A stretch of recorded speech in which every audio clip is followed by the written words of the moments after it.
again. Mr. Austin is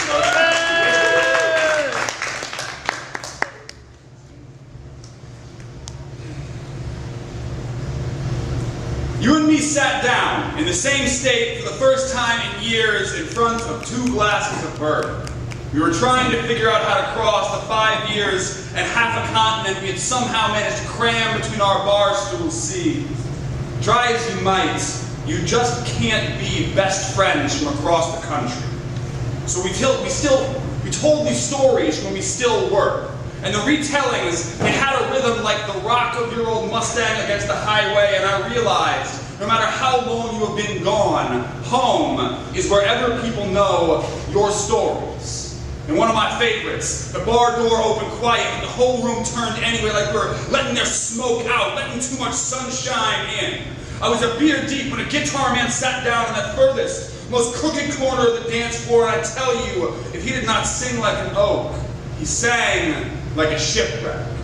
Bartender appeared behind me. She said bourbon. It was not a question. And slowly, that ramshackle stage started to wave. Sounded like that guitar man had strung the whole bend of the Mississippi up the neck of that Gibson. We got 2 more, and we drank with that bartender.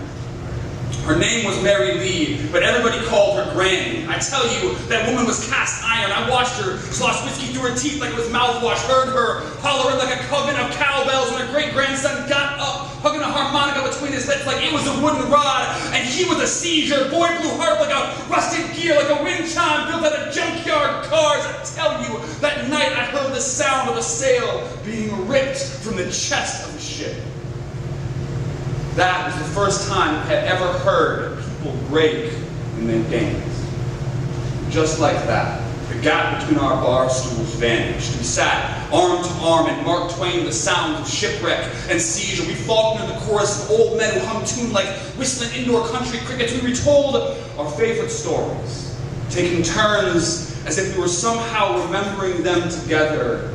And there, in the magic of bar life, our friendship did not seem so fragile, did not look as if it had been stretched thin across 2,000 miles. Instead, it was as if we 2 storytellers had somehow bent the ends of the interstate into all the distance between us looked like one long Mobius strip of highway, the last exit leading right back to that bar. And we were not adults who lived in different states. We were still just those kids about to push open that front door because of home. Home is wherever people know our stories. Well, I can tell you, there is a little too much highway in mine.